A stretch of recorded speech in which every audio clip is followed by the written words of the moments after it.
বাতৰিলৈ স্বাগতম জনাইছো ষ্টুডিঅ'ত মই সৌৰভ গাৰ্গ উজনিৰ জলপলৰ আজি 14 দিন ঠায়ে ঠায়ে বান কমিছে যদিও এতিয়াও শিৱসাগৰ জিলাৰ শতাধিক গাঁও বানৰ কবলত আনহাতে ধাৰাসাৰ বৰষুণৰ পাছত পুনৰ শংকিত হৈ পৰিছে শিৱসাগৰ আৰু নাজিৰাবাসী নেৰানেপেৰা বৰষুণৰ বাবে বিপদসীমাৰ ওপৰেৰে বৈছে দিখৌ নদীৰ জলস্তৰ ফলত 12 দিনে জলমগ্ন হৈ আছে বেতবাৰী মৌজাৰ চাংমাই গাঁৱৰ বহু পৰিয়ালৰ বাসগৃহ বানত সৰ্বস্ব হেৰুৱাৰ পাছত দিশহাৰা হৈ পৰিছে হাজাৰ হাজাৰ বন্যাত্য এতিয়াও আশ্ৰয় শিবিৰ পথৰ ডিভাইডাৰ আৰু ৰাজপথত এখন তিৰপালৰ তলত উজাগৰি নিশা কটাব লগা হৈছে বানাকান্তসকলে বহু পৰিয়ালৰ ঘৰত পানী শুকাল যদিও ঘৰৰ বাহিৰে ভিতৰে একাটো পৰ্যন্ত বোকা আৰু পলস ৰাজ্যত এই পৰ্যন্ত বানত প্ৰাণ হেৰুৱাইছে 82 গৰাকীকৈ লোকে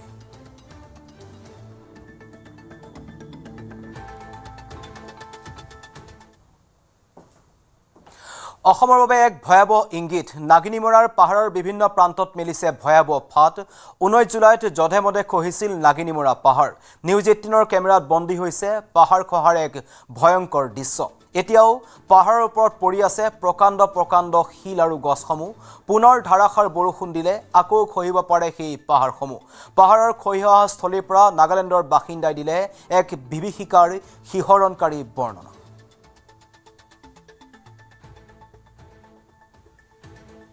অসমৰ মানুহক সাৱধান আৰু সজাগ কৰিবলৈ নগা পাহাৰৰ নাগিনীমৰাৰ পাহাৰলৈ আহিছোঁ 19 জুলাইত কি হৈছিল এখন ছবি আমি পাহাৰৰ একেবাৰে ওপৰলৈ আহিছোঁ 19 জুলাইত পাহাৰ কেনেদৰে খহি গৈছিল আৰু ধাহিমুহি কেনেদৰে লৈ গৈছিল সেই ছবিখন দেখুৱাবলৈ আহিছোঁ এয়া হৈছে নাগিনীমৰাৰ পাহাৰ দেখা পাইছে আপুনি এয়া নাগিনীমৰাৰ পাহাৰ আৰু সিদিনা নাগিনীমৰাৰ পাহাৰবোৰ এনেদৰে খহি আহিছিল এয়া গছ-গছনি ঘৰ দুৱাৰ এই পাহাৰত একো মনা নাছিল এনেদৰে সিদিনা 19 জুলাইত ধাৰাসাৰ বৰষুণ 17 ঘণ্টা বৰষুণ আৰু তাৰ পাছত এনেকৈ এইসমূহ নাগিনীমৰাৰ পাহাৰ এনেদৰে নামি আহিছিল ধাহিমুখি ইয়াত একো নাই আপুনি চাওক এতিয়া এইসমূহ প্ৰকাণ্ড গছ আপুনি দেখিছে প্ৰকাণ্ড গছ ইয়াত আছে এইসমূহ গছ এনেদৰে খহি আহিছিল ইয়াত এটা ঘৰ আছিল এই স্থানত এটা ঘৰ আছিল এই স্থানত ঘৰ আছিল সেই ঘৰটো সম্পূৰ্ণৰূপে ভাঙি লৈ গ'ল আৰু এনেকুৱা এটা পৰিৱেশে হৈছিল যে 17 ঘণ্টা ধৰি বৰষুণ আছিল আৰু এই যেটো ঘৰ আপুনি দেখা পাইছে এটো আছিল এটা ঘৰ কেমেৰাত প্ৰভাসে দেখুৱাইছে প্ৰভাস সিঙে দেখুৱাইছে পৰিৱেশটো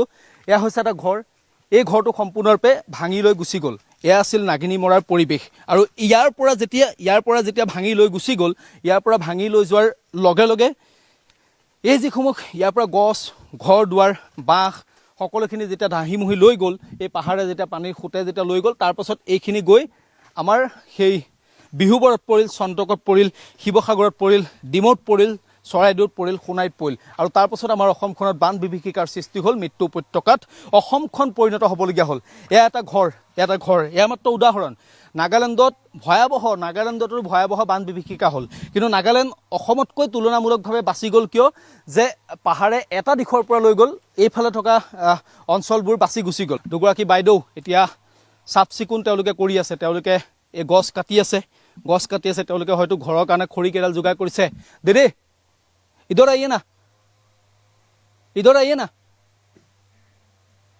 না প্লিজ এগৰাকী বাইদেউ এয়া গছ কাটি আছে একেবাৰে পাহাৰৰ ওপৰত क्या हुआ था उस दिन बोलिए संडे मॉर्निंग दे माटी गिरी ना घर पिया हुई जाबरा तहन घर भांगी नहीं चाहिए মানুহ বি জখম হৈছে নাই মানুহ তো জখম হোৱা নাই পানী কে ৰকম আইছিল এদিকে পানী পিছি আহাৰ পৰা এইটো মাটি গিৰি না খৰি বিয়া হৈ যাব তাহান তো সামান নাখান তো সেফ নাই চাইছে এদিকে পানী গৈছিল না হয় আৰু এয়া হৈছে বিভীষিকা আৰু কিমান জায়গাত এনেকুৱা হৈছে পিছি জাগা আছে ইফালি বি আছে ইফালি বি ঘৰ একটা আছে তাতে বি এনেকা ঘৰ বিয়া হৈ যাব পৰা তাহান বি চাইছে দুসৰা জাগা দে পুৰা পাহাৰটা ফাটি গৈছে না হয় আৰু ইফালি বি আছে আমি ইফালে যাব তেওঁলোকে কৈছে যে পুৰা পাহাৰ ফাটি গৈছে কেৱল এটা স্থান নহয় এয়া এটা ডাঙৰ লেণ্ডস্লাইড হোৱা আপোনাক স্থান দেখাইছো এয়া পলস এতিয়াও আছে দেখা পাইছেনে এয়া পলস এইটো চাওক এয়া কেমেৰাত প্ৰভাসে দেখুৱাব এয়া গছ-গছনি এনেদৰে নমাই আহিছিল পানীৰ ঢল এইফালৰ পৰা নামি আহিছিল পাহাৰ খহি আহিছিল আৰু এনেদৰে এয়াই ইয়াত সৃষ্টি হৈছিল ভয়াবহ যেটো বান বিভীষিকা এই ধৰণৰ এটা পৰিৱেশেই সৃষ্টি হৈছিল গতিকে অসমৰ ৰাইজ অকণমান সাৱধান হোৱাটো প্ৰয়োজন কাৰণ এই পাহাৰ সম্পূৰ্ণৰূপে দুৰ্বল হৈ গৈছে একেবাৰে এই পাহাৰটো একেবাৰে কিন্তু দুৰ্বল হৈ গৈছে ইয়াত আমি এটা যেতিয়া খোজ দিছোঁ ইয়াত আপুনি ভৰি সোমাই গৈছে কিয় সোমাই গৈছে যে ইয়াত একেবাৰে দুৰ্বল হৈ গৈছে বৰষুণৰ ফলত একেবাৰে পাহাৰ দুৰ্বল হৈ গৈছে গতিকে যিকোনো মুহূৰ্তত এই পাহাৰ পুনৰ যদিহে বৰষুণ দিয়ে তেনেহ'লে খহি আহিব পাৰে আৰু যদিহে পুনৰ পাহাৰ খহি আহে তেনেহ'লে কিন্তু অধিক এখন ভয়াৱহ ছবি আমি পুনৰ এই অসমখনত দেখিব লগা হ'ব পাৰে গতিকে প্ৰশাসনে চৰকাৰখনেও ব্যৱস্থা অতি সোনকালে গ্ৰহণ কৰি থোৱাটো ভাল কাৰণ প্ৰাকৃতিক দুৰ্যোগৰ কথা কোনেও ক'ব নোৱাৰে এইবাৰো ক'ব নোৱাৰিলে আগলৈও হয়তো ক'ব নোৱাৰিব গতিকে সাৱধান হৈ থকাটো ভাল 19 জুলাইত নাগালেণ্ডৰ পৰা স্বাভাৱিক ধৰণে বৈ অহা নাছিল দিখৌ নদী নাগিনীমুৰাত পাহাৰৰ পৰা জধে-মধে বৈ আহিছিল পানী 19 জুলাইৰ পানীয়ে নাগিনীমুৰাত কেইবাটাও সৃষ্টি কৰিলে খুঁটিৰ পাহাৰ খহি আহি খুঁটিসমূহেৰে পানী আৰু পলস পৰিছিল দিখৌ নদীত নিউজ 18ৰ পৰা বন্দী হৈছে সেই ভয়ংকৰ দৃশ্য নাগালেণ্ডৰ লোকৰ শিহৰণকাৰী বৰ্ণনা এনে পানী আমি আগতে দেখা নাছিলোঁ গছৰ ওপৰলৈকে উঠিছিল এই পানীখন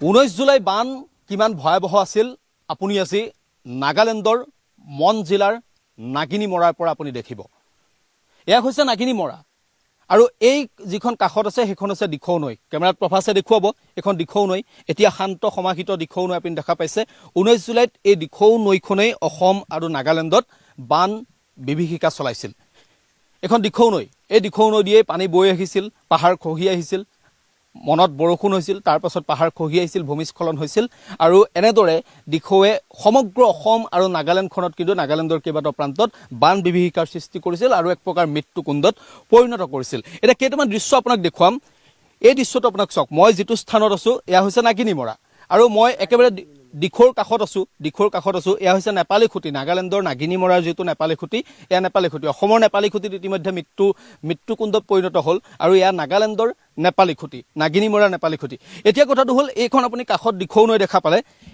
এই যিটো অঞ্চল আপুনি দেখা পাইছে ভগ্নাৱশেষ দেখা পাইছে এইসমূহ পলস এই যিটো পানীৰ সোঁত আহি আছে আপুনি দেখা পাইছে এই পানীৰ যিটো আপুনি সোঁত দেখা পাইছে এই পানীৰ সোঁতটো কিন্তু নাগিনীমৰাত পূৰ্বতে নাছিল এয়া 19 জুলাইত হৈছিল এয়া আছিল ভয়াৱহতা অৰ্থাৎ সেই দিশেৰে পানী আহিব লাগিছিল নদীয়েদি পানী আহিলে সেই দিশেৰে পানী আহিব লাগে কিন্তু সেইদিনা সেই দিশেৰে পানী অহা নাছিল সেই দিশেৰেও পানী আহিছিল কিন্তু তাতকৈ ভয়াৱহ পানী আহিছিল এই দিশেদি অৰ্থাৎ এই দিশেদি পানী আহিছিল আপুনি দেখা পাইছে ইয়াত সম্পূৰ্ণৰূপে ধ্বংস কৰি থৈ গ'ল দিখৌ নদীখন ইফালে আছে মোৰ বিপৰীত চাইডে মোৰ সন্মুখত আছে দিখৌ নদীখন আৰু দিখৌ নদীখন এনেধৰণে আহিছে এনেধৰণে দিখৌৰ খুঁটিটো আছে দিখৌ নদীখন আছে কিন্তু পানী সিদিনা এই পথেদি আহিছিল কিমান ভয়ংকৰ আছিল সিদিনা পানী এতিয়া আপুনি চিন্তা কৰক এতিয়া আপুনি এই দৃশ্যৰ পৰা আপুনি বুজিব যে সিদিনা পানী কিমান ভয়ংকৰ ৰূপত নামি আহিছিল পানীৰ ঢল কিমান ভয়ংকৰ আছিল এয়া পানীৰ সোঁত এতিয়াও আছে পানীৰ সোঁত আপুনি দেখা পাইছে এইপিনৰ পৰা পানী আহিছে দিখৌ নদীৰ পৰা পানী আহিছে চাৰিওফালৰ পৰা পানী আহিছে ইয়াতে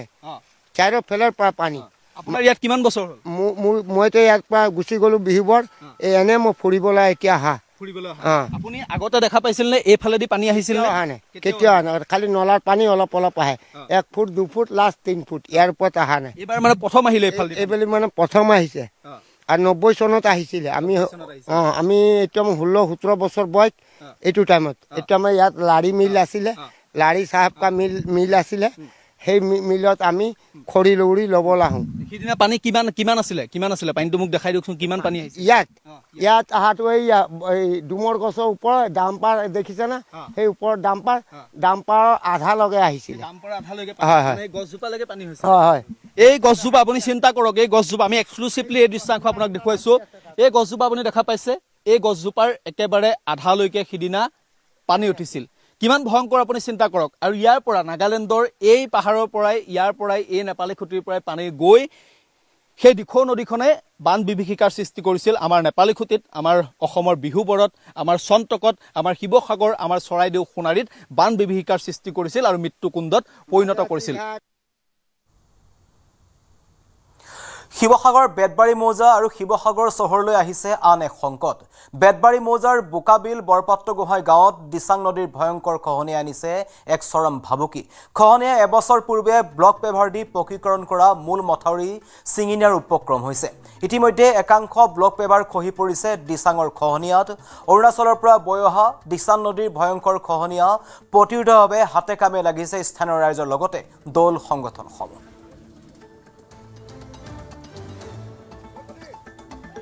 দৰিকা আৰু দিখৌ নদীয়ে শিৱসাগৰৰ বেতবাৰী মৌজাত তাণ্ডৱ সৃষ্টি কৰাৰ পিছত এইবাৰ দিচাং নদীৰ গৰাখহনীয়াই সমগ্ৰ বেতবাৰী মৌজা তথা শিৱসাগৰ চহৰলৈ ভয়ংকৰ সংকট নমাই আনিছে।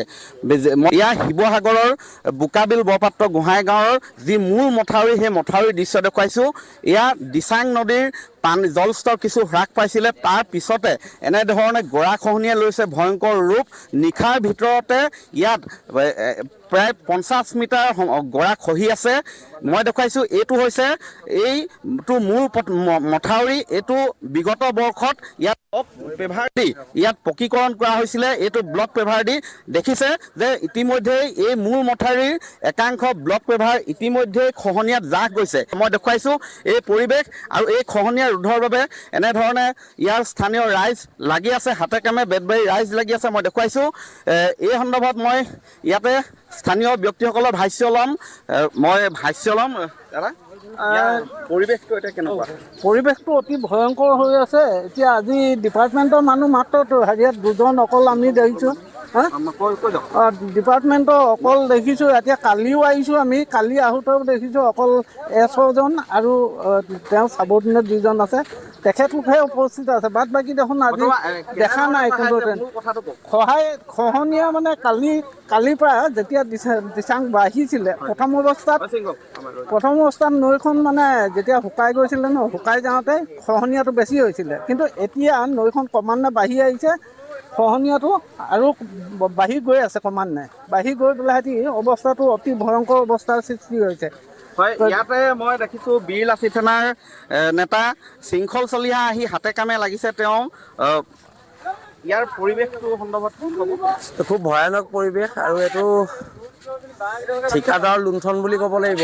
এইটো নতুন মথাউৰি, এইটো কেনেকৈ এইটো অৱস্থা হৈছে। এই কমিশ্যন খাই নেতা মন্ত্ৰীবোৰে আমাৰ গোটেই জাতিটো শেষ কৰিছে। এতিয়া এই ইয়াত যদি ভাঙিবলৈ হয়, আমাৰ শিৱসাগৰ শেষ, এনেও শেষেই। শিৱসাগৰ সম্পূৰ্ণ শেষ হ'ব যদি এইখিনি ভাঙিবলৈ হয়। হয়, মই দেখুৱাইছোঁ ইয়াত এজোপা বাঁহ গছ আছে। সেই বাঁহ গছজোপাই কিছু ইয়াত প্ৰতিৰক্ষা দি আছে। এয়া শিৱসাগৰৰ আৰু এই মথাউৰিটো যদিহে কেনেবাকৈ ছিঙি নিবলৈ হয়, তেন্তে শিৱসাগৰৰ এই যি বেতবাৰী মৌজা, সমগ্ৰ বেতবাৰী মৌজা পুনৰ পানীত ডুব যাব। ইতিমধ্যে দৰিকাৰ বাঢ়নী পানী সম্পূৰ্ণ ওলাই যোৱা নাই, বহু গাঁও প্লাৱিত কৰি ৰাখিছে। তেনে সময়তে দিচাং নদীৰ এই মথাউৰি যদিহে কেনেবাকৈ ভাগিবলৈ হয়, তেন্তে বেতবাৰী মৌজা সম্পূৰ্ণৰূপে তল যোৱাৰ উপৰিও শিৱসাগৰ চহৰ ডুব যাব বানত।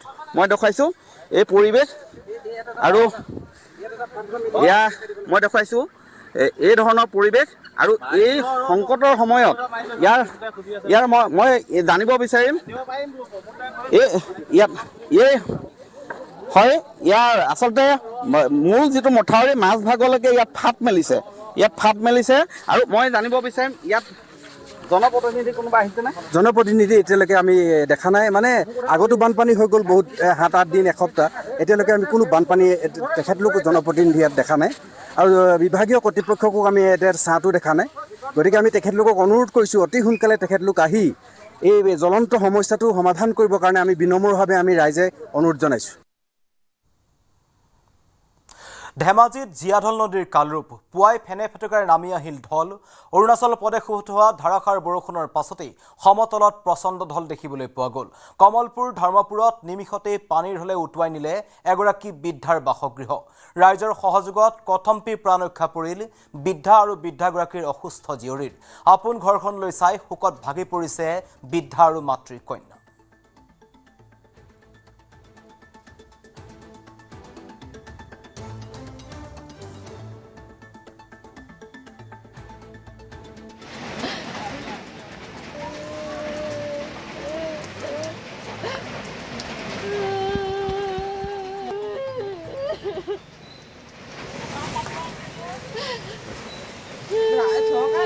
এয়া ধেমাজিৰ দৃশ্য। ধেমাজিত জীয়াঢল নদীৰ কালৰূপ। পুৱাই ফেনে ফুটুকাৰে নামি আহিল ঢল। অৰুণাচলত হোৱা ধাৰাসাৰ বৰষুণৰ পাছতেই বৃদ্ধি পাইছে জলস্তৰ। কমলপুৰৰ ধৰ্মপুৰত নিমিষতেই পানীৰ ঢলে উটুৱাই লৈ গ'ল এগৰাকী বৃদ্ধাৰ বাসগৃহটো। ৰাইজৰ সহযোগত কথম্পিৰ প্ৰাণ ৰক্ষা পৰিল বৃদ্ধাগৰাকী আৰু বৃদ্ধাগৰাকীৰ অসুস্থ কন্যাৰ। এতিয়া আপোন ঘৰখনলৈ চাই শোকত ভাগি পৰিছে অসহায় মাতৃ আৰু কন্যা। অৱস্থা মানে ৰাতিপুৱাৰ পৰা পানী হৈ আছিলে, তাৰপিছত হওঁতে মানুহকেইটা আহিবলৈ নাপালেই, দলঙে চলঙে গ'লে আহি এবাৰ পাওঁতে ঘৰ চৰে সেয়া ভাঙি এদাই হ'ল, বস্তু একো উলিয়াবলৈ নাপালেই। নামটো কি আছিল আইতাৰ নাম? অনিমা হাজৰিকা। হয়। তেওঁ এতিয়া বাবা ঢুকুৱাও এতিয়া বেছি দিন হোৱা নাই, সেই ছোৱালীজনীও বেমাৰী। মাটি আছিলে সেই 8 বিঘা 9 বিঘা, ঘৰে দুৱাৰে মুঠতে একো নাই আৰু চব সমস্ত খতম। হঠাতে পানীটো বাঢ়ি আহিলে, বাঢ়ি অহাৰ বিনিশতে মানে ঘৰত ইমান ডাঙৰ আচাম টাইপৰ ঘৰ আছিলে, একেবাৰে খহাই মহাই শেষ কৰি লৈ গুচি গ'ল, এদাই হৈ গ'ল। এইটো একোৱে নাথাকিলে, বচাব একোৱে নোৱাৰিলে, মানুহকেইটা কোনো পদহে বাচিলে। আৰু আমাক এটা মঠাৰি লাগে, এই মঠাৰিটো আমাৰ শীঘ্ৰে হওক। আৰু মই ৰঞ্জপেগু ডাঙৰীয়াকো মই এই আপোনালোকৰ চেনেলৰ মাধ্যমে মই জনাওঁ যে আপুনি অতি সোনকালে আহি মানুহ ঘৰত ক্ষতিপূৰণ হিচাপে আগবঢ়াওক। অকল মানুহ ঘৰ নহয়, এই অঞ্চলটোৰ ক্ষতিপূৰণ হিচাপে আগবঢ়াওক। আৰু যিখিনি চৰকাৰী সা সুবিধা পাবলগীয়া সেইখিনি আপোনালোকে দিয়াৰ ব্যৱস্থা কৰক। 19 জুলাই জলপ্ৰলয়ত নাগালেণ্ডতো বানে চিনচাপ নোহোৱা কৰিলে কেইবাটাও বাসগৃহৰ। কথমপি প্ৰাণ ৰক্ষা পৰিল পাহাৰৰ তলত থকা এটা পৰিয়ালৰ। মাত্ৰ 1 পৰা 2 মিনিটৰ ভিতৰতেই পাহাৰৰ পানীয়ে উটুৱাই নিলে বাসগৃহ।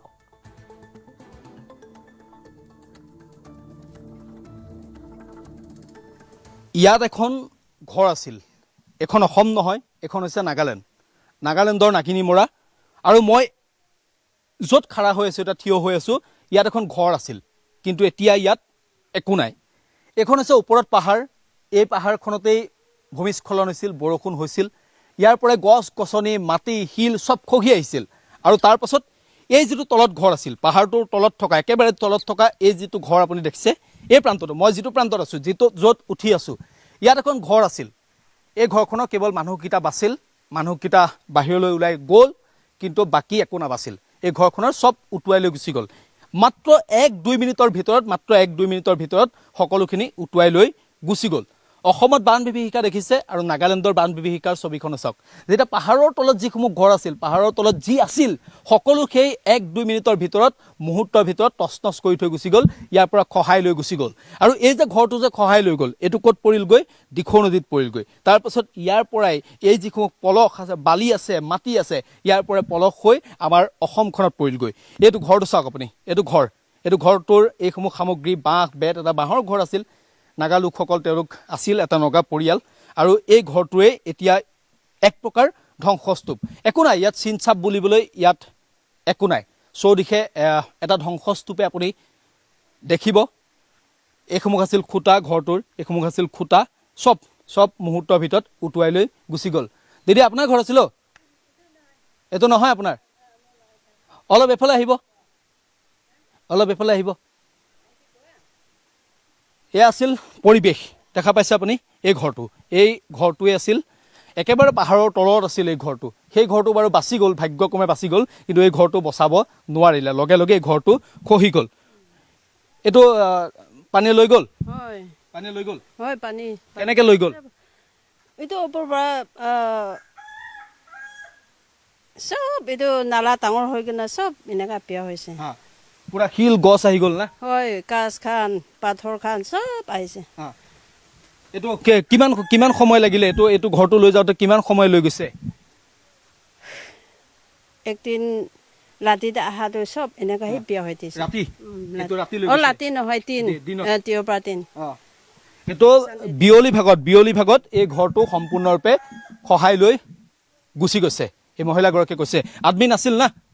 হয়, আদমি মানুহটো চব বাজিছে, চব বাজিছে, চব বাজিছে, বাহিৰত গৈছে। হয়, পাহাৰতে নিজে ঘৰ বনাই কিনে যাইছে। তাকে তেওঁ কৈছে যে ঘৰটো মানুহকেইটা বাচিলে, ঘৰটো যিকেইটা মানুহ আছিল তেওঁলোকে সৌভাগ্যক্ৰমে ওলাই গ'ল আৰু তাৰপাছত তেওঁলোকৰ প্ৰাণ ৰক্ষা পৰিল, কিন্তু এই ঘৰটো তেওঁলোকে বচাব নোৱাৰিলে। এতিয়া আপুনি ঘৰটো চাওক, মাত্ৰ চৌদিশে কেৱল আপুনি ধ্বংসস্তূপ দেখিব, বাঁহ আৰু কাঠ কেইডাল আছে, বাকী ঘৰটোৰ একো নাই। এয়াই হৈছে বান বিভীষিকা। পাহাৰত বৰষুণ, পাহাৰত তাৰপাছত লেণ্ডশ্লাইড, আৰু মাত্ৰ 1-2 মিনিটৰ ভিতৰত এই ধৰণৰ ধ্বংসস্তূপ দেখিবলৈ পোৱা গ'ল নগা পাহাৰতো। নাগালেণ্ডৰ এই পাহাৰৰ তলত যিসমূহ ঘৰ আছে, এই ঘৰসমূহো এনেদৰেই মুহূৰ্তৰ ভিতৰত উটুৱাই লৈ গুচি গৈছিল। শিৱসাগৰত বানাক্ৰান্ত পৰিয়ালৰ ঘৰত চোৰৰ লুটপাট পলয়ংকাৰী বানত সৰ্বশান্ত হোৱা পৰিয়ালৰ ঘৰত এবাৰ চোৰৰ উপদ্ৰৱ পানী শুকোৱাৰ পাছতেই ঘৰলৈ উভতি অহাৰ পাছত মূৰত সৰগ ভাগি পৰিছে এই দুৰ্ভগীয়া পৰিয়ালটোৰ বেতবাৰীৰ লুথুৰি চেতিয়া গাঁৱত জিতু মালাকাৰ বাসগৃহত সংঘটিত হ'ল এই চুৰিকাণ্ড জিতু মালাকাৰৰ জীয়ৰী নিহাৰিকা মালাকাৰৰ বিয়াৰ বাবে গহাই থোৱা সকলো আ-অলংকাৰ লৈ গ'ল গভাইত চোৰে আনকি অস্ত্ৰোপচাৰৰ বাবে সাঁচি থোৱা ৭০,০০০ টকাও লৈ গ'ল চোৰে ডিচেম্বৰত নিহাৰিকা মালাকাৰৰ বিয়াৰ দিন ধাৰ্য কৰা হৈছিল ই ৰিক্সা আৰু হাজিৰা কৰি জিতু মালাকাৰৰ পৰিয়ালে এপতকৈ জীয়ৰীৰ বিয়াৰ বাবে গোটাইছিল সামগ্ৰীসমূহ এতিয়া চোৰে সকলো লৈ যোৱাৰ পাছত অসহায় হৈ পৰিছে এই দুৰ্ভগীয়া পৰিয়াল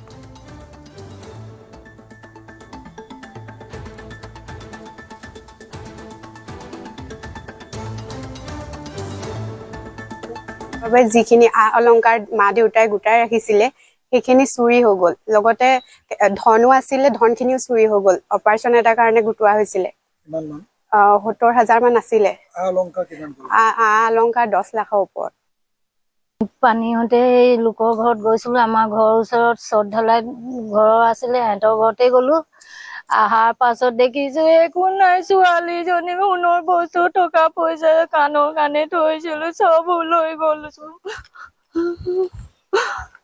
ফুলি আছিলে 4 চেন আছিলে আৰু আঙুঠি 2 আছিলে আৰু কাৰো 2 আছিলে একোৱেই নাই নহয় কেছ পইচা 70,000 আছিলে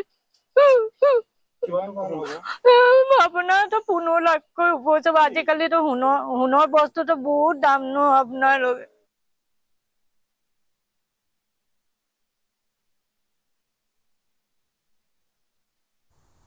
শ্ৰীমন্ত শংকৰদেৱ কলাক্ষেত্ৰত অৰুণোদয় 3.0 আঁচনিৰ শুভাৰম্ভণি কৰিলে মুখ্যমন্ত্ৰী ডক্টৰ হিমন্ত বিশ্ব শৰ্মাই ৰাজ্যৰ 37 লাখৰো অধিক হিতাধিকাৰী একাউণ্টত প্ৰদান কৰা হ'ল অৰুণোদয়ৰ ধন উজনিৰ বান বিধ্বস্ত 4 জিলাৰ বাহিৰে আন জিলাৰ অৰুণোদয়ৰ হিতাধিকাৰীক প্ৰদান কৰা হৈছে 1100 টকাকৈ প্ৰতিগৰাকী অৰুণোদয়ৰ হিতাধিকাৰীৰ পৰা 150 টকাকৈ কৰ্তন কৰি বান বিধ্বস্ত শিৱসাগৰ চৰাইদেউ যোৰহাট গোলাঘাটৰ বানপীড়িত হিতাধিকাৰীক এইবাৰ প্ৰদান কৰা হৈছে 2500 টকা মহোদয় প্ৰমুখ্যে মঞ্চত উপবিষ্ট বিশিষ্ট ব্যক্তিসকল আৰু উপস্থিত সুধীবৃন্দ প্ৰচাৰ মাধ্যমৰ সদস্যবৃন্দ যে আমাৰ অৰুণোদয়ৰ 37 লাখ মহিলা আছে সকলোৰে মনত ইচ্ছা আছে যে শিৱসাগৰ বানপানীৰ কাৰণে আমিও কিবা এটা কৰিব পাৰো নেকি চৰাইদেউত গৈ আমিও কিবা এটা দিব পাৰো নেকি আমাৰতো দিব পৰা আমাৰ সম্বল নাই কিন্তু আজি আপোনালোকৰ পৰা মই এই 150 টকা নাকাটাকৈ মই শিৱসাগৰ চৰাইদেউত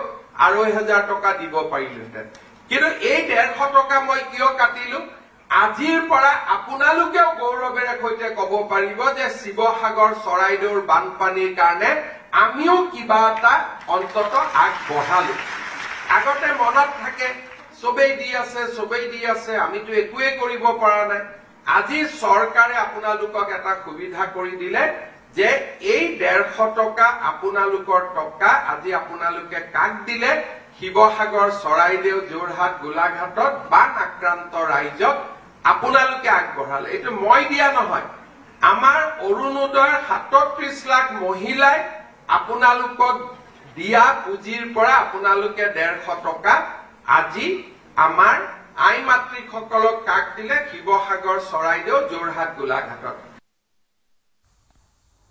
হিতাধিকাৰীয়ে আগধন হিচাপে ল'ব পাৰিব অৰুণোদয়ৰ ধন সুদ অবিহনে হিতাধিকাৰীয়ে ল'ব পাৰিব আগধন জৰুৰীকালীনভাৱে ল'ব পাৰিব 8,000 পৰা 10,000 টকা বেংকৰ জৰিয়তে ল'ব পাৰিব অৰুণোদয় আঁচনিৰ আগধন অৰুণোদয়ৰ এবছৰৰ আগধন ল'ব পাৰিব হিতাধিকাৰীসকলে আগধন লোৱাৰ পৰৱৰ্তী মাহৰ পৰা কটা হ'ব কিস্তি বেংকে অৰুণোদয় সাহায্যৰ পৰা কিস্তিকৈ কাটি ৰাখিব এই ধন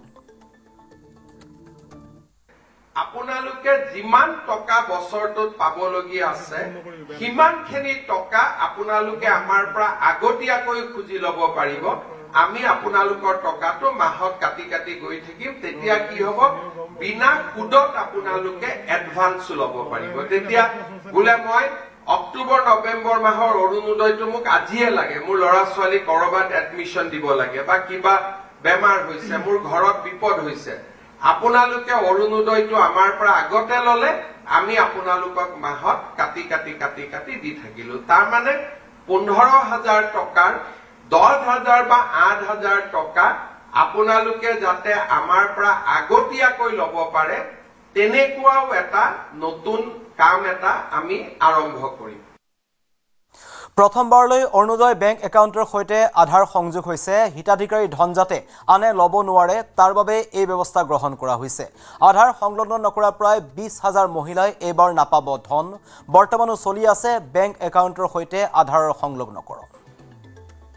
এইবাৰ আমি আধাৰৰ লগত ইয়াক যেতিয়া সংলগ্ন কৰিলো ভৱিষ্যতে আমাৰ বেংক একাউণ্টটো হ'ল নামো একে হ'ল আধাৰ তাৰ লগত থাকিলে এতিয়াৰ পৰা অৰুণোদয় নামত কোনেও খেলি মেলি কৰিব নোৱাৰিব আৰু যাৰ বাবে এই ধন প্ৰদান কৰা হৈছে তেওঁলোকৰ বেংক একাউণ্টতে এই পুঁজি পাবগৈ। এইবাৰ যেহেতু আধাৰৰ লগত আমি বেংক একাউণ্ট সংলগ্ন কৰিছো কিছু মহিলাৰ আধাৰ সংলগ্নকৰণৰ প্ৰক্ৰিয়া এতিয়াও শেষ হোৱা নাই। সেইকাৰণে আমি অৰুণোদয় হয়তো আজি আমি দিলে 15-20 হাজাৰ মহিলাৰ বেংক একাউণ্টত নাযাব পাৰে। শীঘ্ৰে ৰাজ্যত নিয়োগ কৰা হ'ব অৰুণোদয় সাৰথী। হিতাধিকাৰীৰ কাম সৰল কৰিবলৈ নিয়োগ কৰা হ'ব অৰুণোদয় সাৰথী। প্ৰতিটো সমষ্টিত নিয়োগ কৰিব অৰুণোদয় সাৰথী। সাৰথীৰ যোগেদি অভাৱ অভিযোগ জনাব পাৰিব হিতাধিকাৰীসকল। অৰুণোদয় সম্পৰ্কত নতুন নতুন খবৰ কেনেকৈ আঁচনিটোক আৰু ভাল কৰিব লাগে তাৰ কাৰণে মই প্ৰচেষ্টা চলাই ৰাখিম। এইটো মাত্ৰ আৰম্ভণিৰ বছৰ। আপোনালোকে অৰুণোদয় আঁচনিখন নতুন ৰূপত সাজত আপোনালোকে দেখা পায়ে থাকিব। অৰুণোদয় সদায় আপোনালোকৰ লগত ঘৰখনৰ সাৰথী হিচাপে আপোনালোকৰ লগত থিয় হৈ থাকিব। অৰুণোদয় 3 এই বিত্তীয় বৰ্ষত 26-27 বিত্তীয় বৰ্ষৰ প্ৰথম কিস্তিটো আজি আমি প্ৰদান কৰিলোঁ। আপোনালোকে জানে যে যোৱা বিত্তীয় বৰ্ষত আমি 9,000 টকা এটা সকলো অৰুণোদয় আই মাতৃসকলক দিছিলোঁ। তাৰ পিছতে যিহেতু আমাৰ বাজেট অনুমোদন হোৱা নাছিল, নতুন বিত্তীয় বৰ্ষৰ বাজেট যোৱা 3 দিন আগত গৃহীত হোৱাৰ পিছত আমি আজি 1 তাৰিখে অসমৰ 37 লাখতকৈ বেছি আই মাতৃক অৰুণোদয়ৰ ধনৰাশি আজি মুকলি কৰি দিয়া হ'ল। মুখ্যমন্ত্ৰী ডাঙৰীয়াই শংকৰদেৱ কলাক্ষেত্ৰৰ পৰা তেখেতে ৰাজ্যিক কাৰ্যসূচীৰ মাজেৰে এই ধনৰ বিতৰণ আৰম্ভ কৰিলে আৰু অসমৰ প্ৰতিটো পঞ্চায়ত, প্ৰতিটো ৱাৰ্ড, প্ৰতিটো VCDC, প্ৰতিটো MSCত সভা অনুষ্ঠিত কৰি আমি ইয়াৰ পৰাই ধন বিতৰণ আৰম্ভ কৰিলোঁ। এইবাৰ আমি অৰুণোদয়ৰ ধন বানাক্ৰান্ত 4খন জিলালৈকে 2500 টকাকৈ দিছোঁ, দুগুণ কৰি দিয়া হৈছে যাতে সেই আই মাতৃসকলে কিছু সকাহ পায়। আৰু ঠিক তেনেদৰে বানাক্ৰান্ত ৰাইজৰ সহায়ত যাতে আমাৰ অৰুণোদয় পৰিয়ালৰ প্ৰতিগৰাকী সদস্যই অন্তৰ্ভুক্ত হ'ব পাৰে সেই উদ্দেশ্যে প্ৰতিগৰাকী সদস্যই যি 1250 টকাকৈ পাই আছিল তেওঁলোকক আমি 1100 টকা আৰু তেওঁলোকে 150 টকা এই বানাক্ৰান্ত ৰাইজক সহায় কৰিছে। উজনিৰ জলপ্ৰলয়ৰ আজি 14 দিন। ঠায়ে ঠায়ে বান কমিছে যদিও এতিয়াও শিৱসাগৰ জিলাৰ শতাধিক গাঁও বানৰ কবলত। আনহাতে ধাৰাসাৰ বৰষুণৰ পাছত পুনৰ শংকিত হৈ পৰিছে শিৱসাগৰ আৰু নাজিৰাবাসী। নেৰানেপেৰা বৰষুণৰ বাবে বিপদসীমাৰ ওপৰেৰে বৈছে দিখৌ নদীৰ জলস্তৰ। ফলত 12 দিনে জলমগ্ন হৈ আছে বেতবাৰী মৌজাৰ চাংমাই গাঁৱৰ বহু পৰিয়ালৰ বাসগৃহ। বানত সৰ্বস্ব হেৰুৱাৰ পাছত দিশহাৰা হৈ পৰিছে হাজাৰ হাজাৰ বন্যাত্য। এতিয়াও আশ্ৰয় শিবিৰ, পথৰ ডিভাইডাৰ আৰু ৰাজপথত এখন ত্ৰিপালৰ তলত উজাগৰি নিশা কটাব লগা হৈছে হাজাৰ হাজাৰ লোকে। বহু পৰিয়ালৰ ঘৰত পানী শুকাল যদিও ঘৰৰ বাহিৰে ভিতৰে একাটো পৰ্যন্ত বোকা আৰু পলস। ৰাজ্যত এই পৰ্যন্ত বানত প্ৰাণ হেৰুৱাইছে 82গৰাকীকৈ লোকে।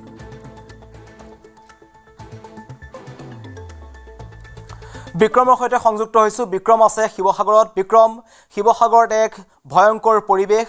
পানী শুকোৱাৰ পাছত অধিক জটিল পৰিস্থিতি হৈছে। আপুনি প্ৰতিটো মুহূৰ্তৰ খবৰ তাৰ পৰা দি আছে। বৰ্তমান আপুনি ক'ত উপস্থিত আছে আৰু তাৰ পৰিৱেশ কেনেকুৱা আমাক জনাওক।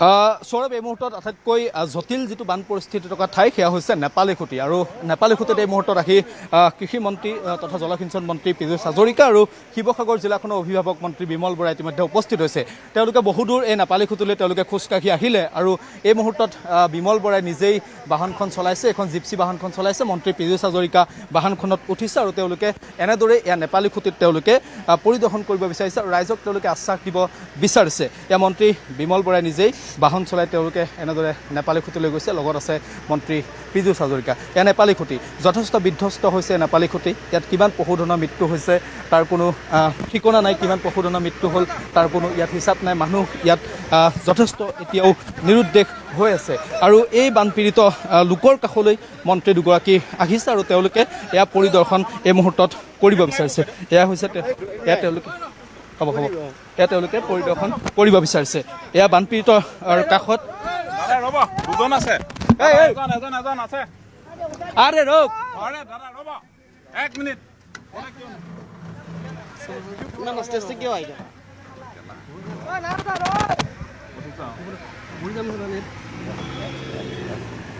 এয়া বানপীড়িতৰ কাষলৈ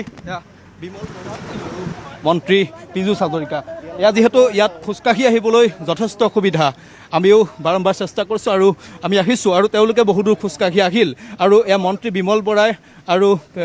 বিমল বৰাই নিজেই এখন জিপচি চলাইছে খোলা এখন জিপচি আৰু সেই জিপচিখনত পীযুষ হাজৰিকাক উঠাই মন্ত্ৰীগৰাকী আহিছে এয়াই হৈছে বান বিধ্বস্ত নেপালী খুঁটি এই নেপালী খুঁটি সম্পূৰ্ণৰূপে ধ্বংস হৈ গৈছিল আৰু এয়া হৈছে নেপালী খুঁটিৰ পৰিৱেশ সৌৰভ হয় আপুনি যোনটো পথেৰে গৈ আছে এই পথটোত কালি আচলতে জেচিবি লগাই কিছু খনন কৰা হৈছিল আৰু তাৰ পাছৰ পৰিৱেশ এতিয়া আমি দেখি আছোঁ কিন্তু তাত এতিয়াও প্ৰায় 70জনমান লোক সন্ধানহীন হৈ আছে বুলি জনোৱা হৈছে আৰু এতিয়া তাত যিবোৰ চৰকাৰী সাহায্য বা অন্য যিবোৰ ব্যৱস্থা কৰিব লাগিছিল সেইবোৰ কিমান কৰা হৈছে প্ৰশাসনৰ ফালৰ পৰা আপুনি কি দেখিছে বিক্ৰম তাত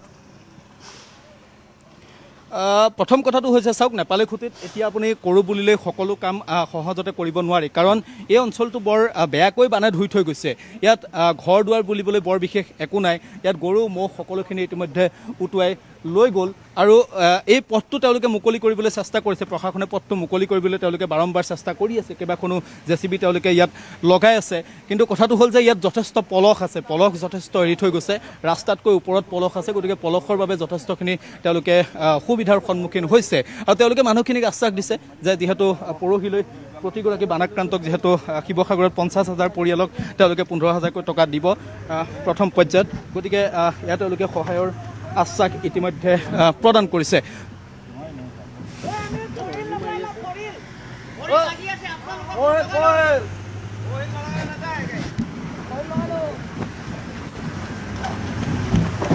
চাবলৈ বহিব আপোনালোকে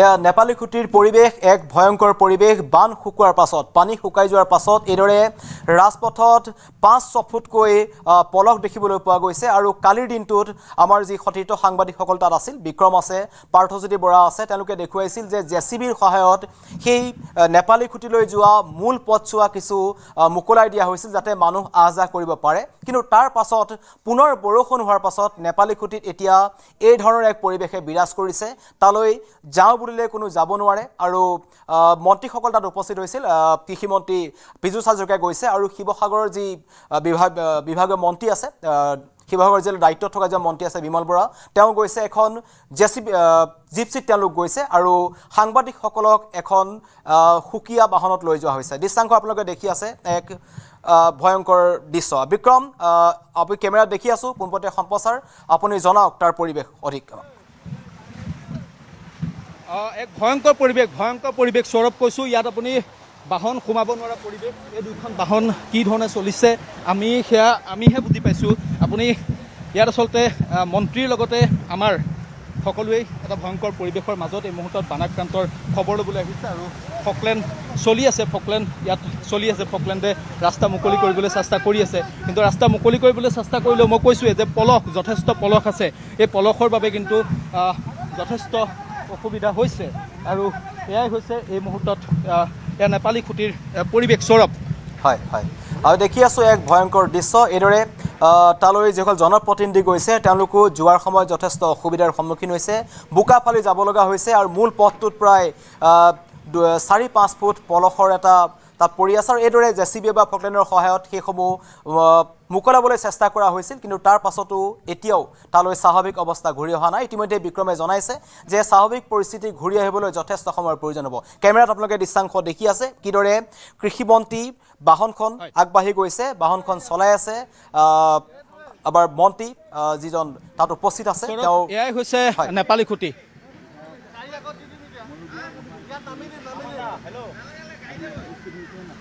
পাঁচটা ভৰি দি ফেল দিয়ক পাঁচটা ভৰি দি ফেল দিয়ক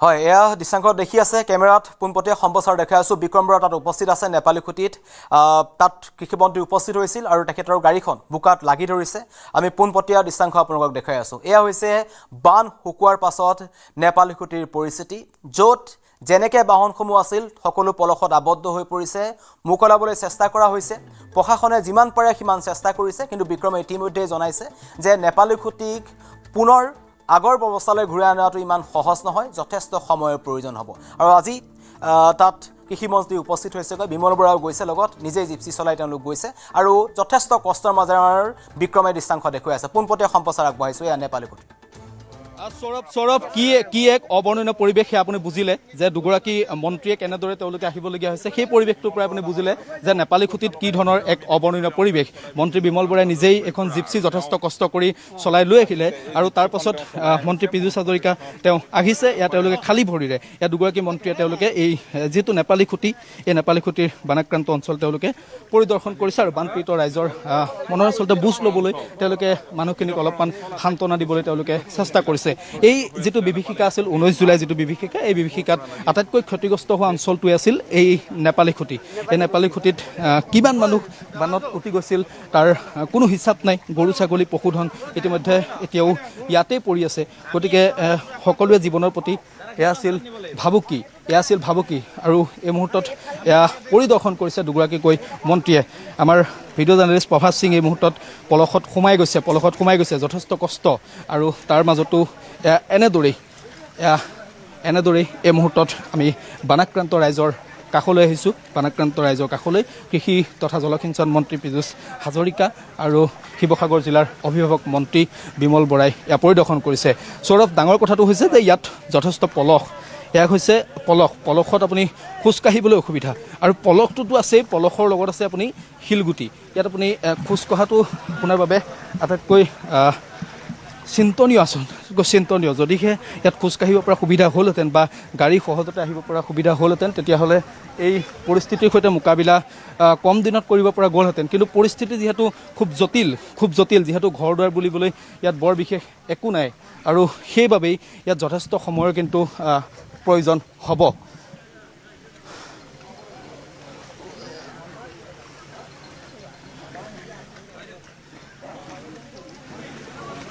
আমাৰ ভিডিঅ' জাৰ্নেলিষ্ট গৰাকী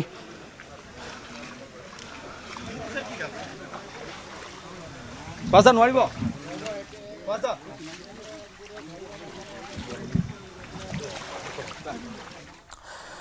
বাতৰি সংগ্ৰহৰ যোৱা সাংবাদিকসকলো কৰবাত নহয় কৰবাত পলসত লাগি ধৰিব লগা হৈছে সহজ নহয় এই বাতৰি সম্প্ৰচাৰ কৰাটো বিক্ৰম আৰু প্ৰভাত সিঙে যথেষ্ট কষ্টৰ মাজেৰে নেপালী খুঁটিৰ পৰা সেই দৃশ্যাংশ আমাক দাঙি ধৰিছে এইদৰে এক ভয়ংকৰ পৰিৱেশৰ সৃষ্টি হৈছে সেই নেপালী খুঁটি যি বানে আটাইতকৈ বেছি ক্ষতিগ্ৰস্ত কৰিছিল নেপালী খুঁটিক প্ৰায় 3000 গৰু থকা সেই নেপালী খুঁটি আৰু প্ৰায় 70 পৰা 80টা পৰিয়াল থকা সেই নেপালী খুঁটি এতিয়া তাত মৰিশালীৰ নিস্তব্ধতা দেখিবলৈ পোৱা গৈছে চৌদিশে পলস বিক্ৰম ধন্যবাদ জনাইছোঁ আপোনাক সম্প্ৰচাৰ পুনৰ আপোনাৰ সৈতে সংযুক্ত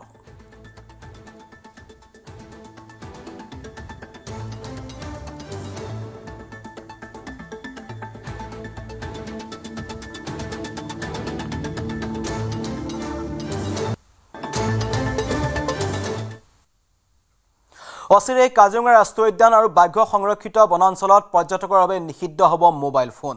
পৰ্যটকৰ বাবে বাধ্যতামূলক হ'ব অনলাইন বুকিং। বিদেশী পৰ্যটকক আকৰ্ষিত কৰিবৰ বাবে বিশেষ পদক্ষেপ গ্ৰহণ কৰাৰ লগতে ৰাজহ সংগ্ৰহত গুৰুত্ব আৰোপ কৰা হ'ব। উদ্যানৰ ভিতৰত দৈনিক কিমান গাড়ী প্ৰৱেশ কৰিব তাৰ ওপৰতো গুৰুত্ব আৰোপ কৰা হ'ব। লগতে সপ্তাহত এদিন উদ্যান বন্ধ ৰাখিব লাগিব। উচ্চতম ন্যায়ালয়ৰ নিৰ্দেশ অনুসৰি কাজিৰঙা ৰাষ্ট্ৰীয় উদ্যান আৰু বাঘ্য সংৰক্ষিত বনাঞ্চলত অচিৰেই বলবৎ হ'ব এই নিয়ম। শুক্ৰবাৰে কাজিৰঙা ৰাষ্ট্ৰীয় উদ্যান আৰু বাঘ্য সংৰক্ষিত বনাঞ্চলৰ ক্ষেত্ৰ সঞ্চালক ৰমেশ চন্দ্ৰ কুমাৰে নিজা কাৰ্যালয় কক্ষত সাংবাদিকৰ সৈতে মত বিনিময় কৰি এই কথা সদৰি কৰে।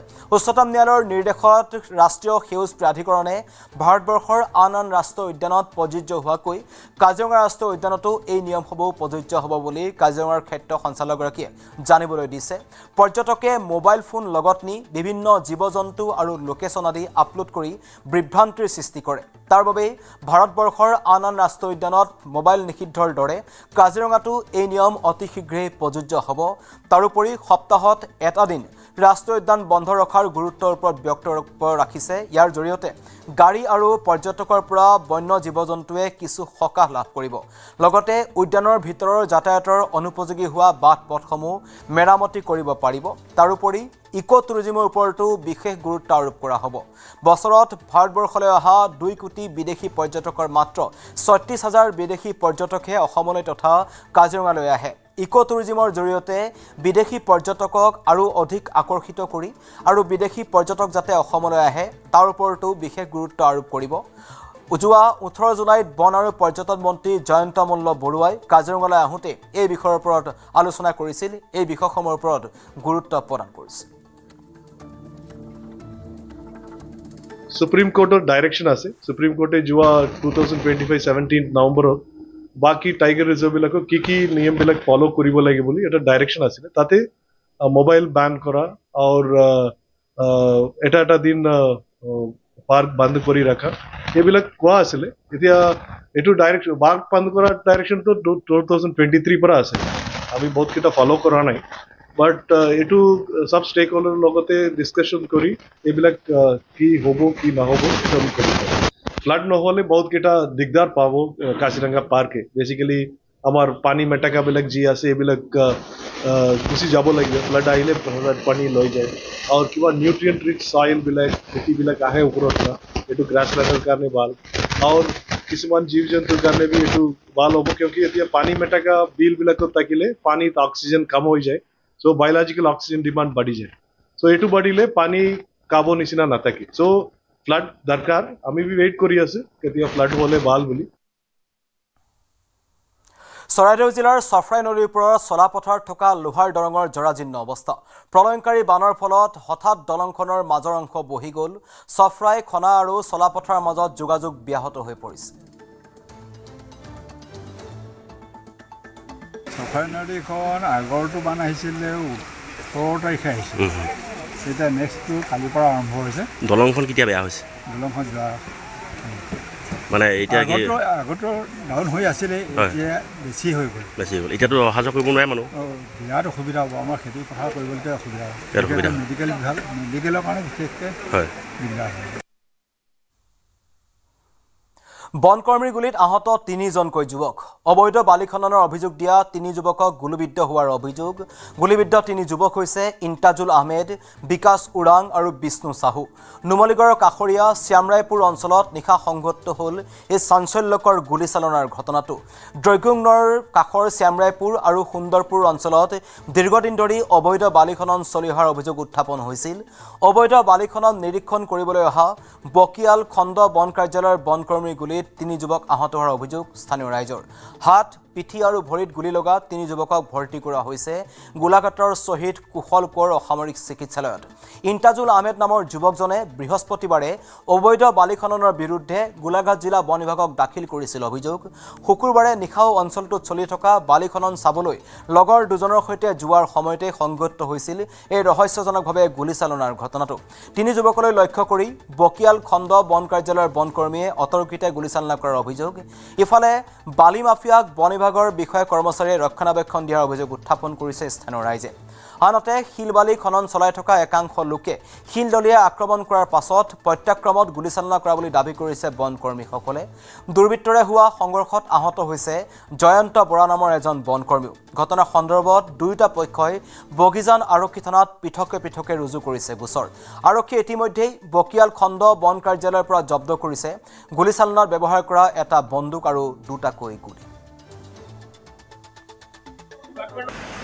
আপোনাৰ দাদা এজন আহিলে ইমতাজুল আহমেদ, তাৰপৰা আপোনাৰ বিঘা চোৰাং লগৰ এজন আহিলে, সিহঁতি ক'লে আপোনাৰ বোলা নদী কাষলৈ যাওঁ। মই সিহঁতৰ লগতে গ'লোঁ আৰু তাৰপৰা আপোনাৰ নদী কাষতে গছ তলত মোবাইল চাইছিলোঁ। অলপ দেৰি বৰষুণ দি আছিলে সেইকাৰণে মোবাইল চাই আছিলোঁ। তাৰপিছত সিটো পাৰৰ পৰা আপোনাৰ বকিয়াল ফৰেষ্টৰ আহিলে, ডাইৰেক্ট টৰ্চ মাৰি চুৰ কৰি দিছে। তেখেতে খবৰ দিছে এনেকুৱা ইনচিডেণ্ট হৈছে, ছাৰ আপোনাক কালি খবৰ দিছিলোঁ, তাৰপিছত মোৰ গাত ফায়াৰিং লাগিছে, আপুনি আহকচোন ছাৰ। কালি গৈ মই জেগাত একোৱে স্পটত পোৱা নাই। মই তথাপিও ৰখি আছোঁ যে মই তাত দেখিলোঁ যে তাত গাড়ী যোৱাৰ চিন আছে, ইলিগেল তাত হৈ আছে 100% সঁচা কথা। সেইকাৰণে তাত মই ৰাতি ৰখি থাকিলোঁ, গোটেই নিশাটো উজাগৰে কটালোঁ। ৰাতিপুৱা 2খন গাড়ী পাইছোঁ, জব্দ কৰিছোঁ। তেখেতে এটা কথা কৈছে যে বকিয়াল বিট অফিচাৰ নেতৃত্বত যোৱা দলে আচলতে গুলি আছে বুলি কৈছে। সেই কথাটো ক্ষেত্ৰত চাওক, বকিয়াল বিট অফিচটো আমাৰ গোলাঘাট বনাঞ্চলিক কাৰ্যালয়ৰ আণ্ডাৰত পৰে। গতিকে এই বস্তুটো আমি ভাবোঁ যে আমি ঊৰ্ধ্বতন কৰ্তৃপক্ষক জনাম, এইটো এনকুৱাৰী হ'ব লাগিব। তেখেতৰ যিটো গুলি ওলাব সেই গুলিটো সম্পূৰ্ণ এইটো পুলিচ এফআইআৰ হ'ব লাগিব, এইটো তদন্ত হ'ব লাগিব। যদি আমাৰ ফৰেষ্টৰ গুলিৰ ভিতৰত পৰে তেতিয়া দেখা যাব। বন বিভাগৰ ফালৰ পৰা বগিজান আৰক্ষী থানাত এক গোচৰ ৰুজু কৰা হৈছে আৰু সেই গোচৰত সমগ্ৰ ঘটনা সন্দৰ্ভত বন বিভাগে আমাক জানিবলৈ দিছে যে যি স্থানত তেওঁলোকে কালি টহলদাৰীৰ বাবে গৈছিলে সেই স্থানত একাংশ লোকে অবৈধভাৱে বালি খনন কৰি আছিলে আৰু সেই বালি খনন বন্ধ কৰিবলৈ যাওঁতে বন বিভাগৰ লোকসকলক আক্ৰমণ কৰিছে বুলি ইতিমধ্যে বন বিভাগৰ লোকসকলে জানিবলৈ দিছে আৰু তাৰ প্ৰত্যুত্তৰ দিবলৈ যাওঁতে তেওঁলোকে ব্লেংক ফায়াৰ কৰিবলগীয়া হয় আৰু সেই গুলীত 3জনকৈ যুৱক গুৰুতৰভাৱে আহত হয়।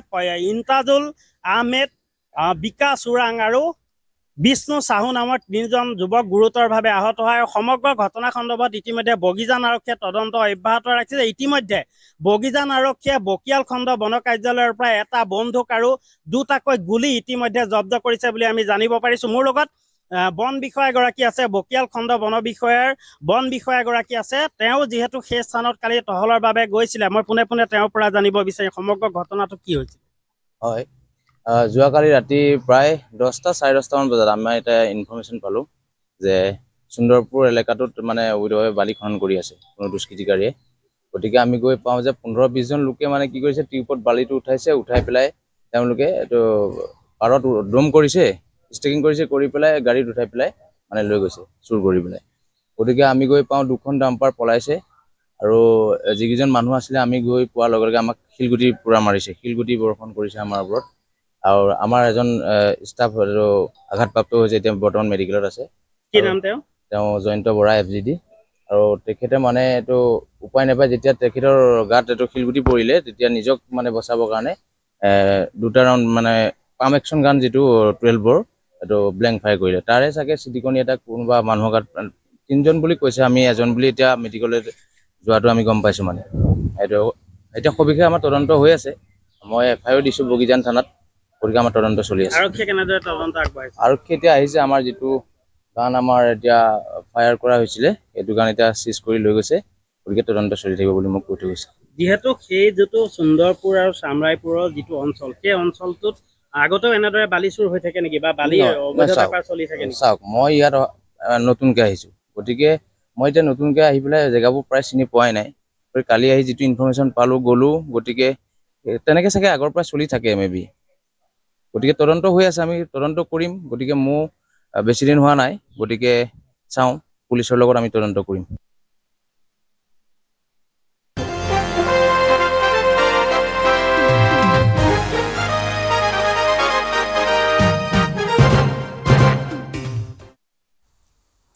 গ্লাছগো কমনৱেলথৰ ফাইনেলত অসম কন্যা লাভলীনা বৰগোহাঁই স্বৰ্ণজয়ৰ লক্ষ্যৰে আজি কমনৱেলথ গেমছৰ ৰিঙত নামিব লাভলীনা বৰগোহাঁই ৭৫ কেজি শাখাৰ ফাইনেলত বক্সাৰ লাভলীনা আজি নিশা অষ্ট্ৰেলিয়াৰ প্ৰতিদ্বন্দ্বীৰ বিৰুদ্ধে অসম কন্যাৰ স্বৰ্ণজয়ৰ যুঁজ ভাৰতীয় সময় অনুসৰি আজি নিশা 10:15 ফাইনেলৰ ৰিঙত নামিব অসম কন্যা লাভলীনা অষ্ট্ৰেলিয়াৰ বক্সাৰ এমা চু গ্ৰিনিটিৰ বিৰুদ্ধে যুঁজত নামিব লাভলীনাই ছেমিফাইনেলত লাভলীনাৰ হাতত পৰাস্ত হ'ল টভালুৰ তাৰুণা টাফাকি 5-0 ব্যৱধানত তাৰুণা টাফাকিক পৰাস্ত কৰিলে অসম কন্যা লাভলীনা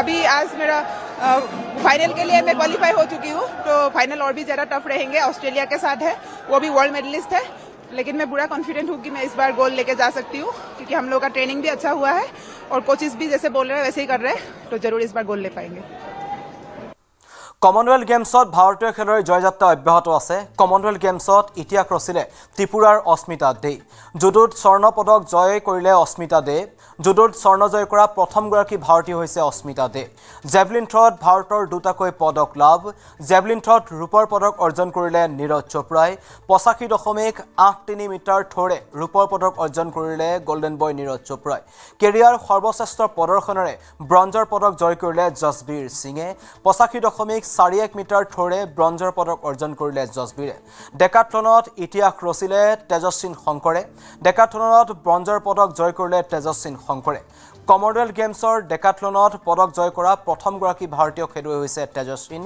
বক্সিঙত ইতিমধ্যে 10টা পদক নিশ্চিত হৈছে ভাৰতৰ আজি অসম কন্যা লাভলীনাৰ স্বৰ্ণ জয়ৰ যুঁজ আন 9গৰাকী ভাৰতীয় বক্সাৰো নামিব ফাইনেলৰ ৰিঙত ভাৰতৰ দখলত এই পৰ্যন্ত 5টা সোণৰ পদক 12টা ৰূপৰ পদক আৰু 6টা ব্ৰঞ্জৰ পদক 23টা পদক দখলেৰে এই পৰ্যন্ত পদক তালিকাৰ 10ম স্থানত আছে ভাৰত तो आज बड़ा स्पेशल दिन है दो मेडल मुझे अच्छा लगा कि भाई ऐसा एशियन गेम्स में हुआ था कि जिन्होंने और मैंने जीता था और काफ़ी खुशी है कि यशवीर ने ऐसी जगह पे अपना पर्सनल बेस्ट किया जहाँ पे बहुत ज़्यादा ज़रूरी था और बहुत अच्छा लग रहा है कि हम पोडियम पे हैं बिल्कुल हमेशा खुशी रहता है कि नेशनल एंथम बजे पर ठीक है मैंने भी अपना सीजन बेस्ट किया है और कमबैक ठीक हो रहा है अभी बाकी कॉम्पिटिशन्स भी हैं तो काफी खुशी है आज नीरज वेदर कैसा था आज वेदर ने कुछ डिस्टर्ब किया या साथ दिया वेदर ने आज नहीं वेदर कल से थोड़ा बेटर था स्टार्टिंग में थोड़ा ठीक था बट बाद में काफी ठंड और हवा फिर चलने लगी थी तो पर ठीक था कल से काफी बेटर था বাতৰিৰ পৰা বিদায় লৈছো ধন্যবাদ अक्कर बक्कर बम्बे बो ঘৰত কোনটো টিএমটি লগাইছে माइथन स्टील আপোনাৰ ওপৰত ট্ৰাষ্ট কৰিব পাৰি ओके ষ্ট্ৰং মানে মাইথান ষ্টীল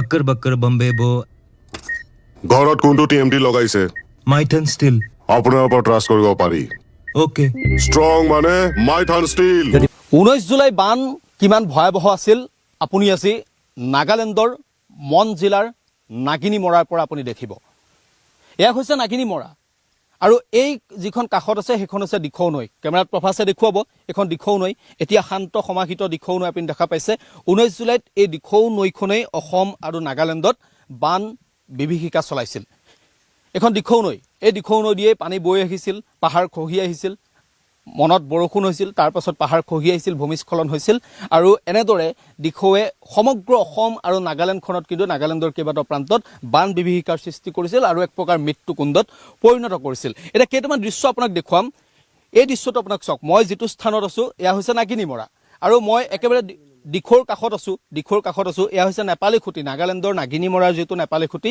এয়া নেপালী খুঁটি অসমৰ নেপালী খুঁটিত ইতিমধ্যে মৃত্যুকুণ্ডত পৰিণত হ'ল আৰু এয়া নাগালেণ্ডৰ নেপালী খুঁটি নাগিনী মৰাৰ নেপালী খুঁটি এতিয়া কথাটো হ'ল এইখন আপুনি কাষত দিখৌ নৈ দেখা পালে এই যিটো অঞ্চল আপুনি দেখা পাইছে ভগ্নাৱশেষ দেখা পাইছে এইসমূহ পলস এই যিটো পানীৰ খুঁট আহি খুঁট দেখা পাইছে এই পানীৰ খুঁটটো কিন্তু নাগিনী মৰাত পূৰ্বতে নাছিল এয়া 19 জুলাইত হৈছিল এয়া আছিল ভয়াবহতা অৰ্থাৎ সেই দিশেৰে পানী আহিব লাগিছিল নদীয়েদি পানী আহিলে সেই দিশেৰে পানী আহিব লাগে কিন্তু সেইদিনা সেই দিশেৰে পানী অহা নাছিল সেই দিশেৰেও পানী আহিছিল কিন্তু তাতকৈ ভয়াবহ পানী আহিছিল এই দিশেদি অৰ্থাৎ এই দিশেদি পানী আহিছিল আপুনি দেখা পাইছে ইয়াত সম্পূৰ্ণৰূপে ধ্বংস কৰি থৈ গ'ল দিখৌ নদীখন ইফালে আছে মোৰ বিপৰীত চাইডে মোৰ সন্মুখত আছে দিখৌ নদীখন আৰু দিখৌ নদীখন এনেধৰণে আহিছে এনেধৰণে দিখৌৰ খুঁটিটো আছে, দিখৌ নদীখন আছে, কিন্তু পানী সিদিনা এই পথেদি আহিছিল, কিমান ভয়ংকৰ আছিল সিদিনা পানী। এতিয়া আপুনি ঘৰত কোনটো TMT লগাইছে মাইথান ষ্টিল আপোনাৰ ওপৰত ট্ৰাষ্ট কৰিব পাৰি। অ'কে ষ্ট্ৰং মানে মাইথান ষ্টীল। কি ঘটিল আজিৰ দিনটো? ৰাজ্য তোলপাৰ লগোৱা ঘটনা, দেশৰ সকলো খবৰ, ৰাজ্যৰ জ্বলন্ত পৰিৱেশ পৰিস্থিতি, ৰাজনীতিৰ সূক্ষ্ম বিশ্লেষণ, পুৱাৰ পৰা নিশালৈ খবৰ আৰু খবৰ। দেশৰ সৰ্ববৃহৎ নিউজ নেটৱৰ্ক, সঠিক সময়ত শুদ্ধ খবৰ। अक्कर बक्कर बम्बे बो ঘৰত কোনটো TMT লগাইছে माइथन स्टिल আপোনাৰ ওপৰত ট্ৰাষ্ট কৰিব পাৰি। ओके ষ্ট্ৰং মানে মাইথান ষ্টীল। 19 জুলাই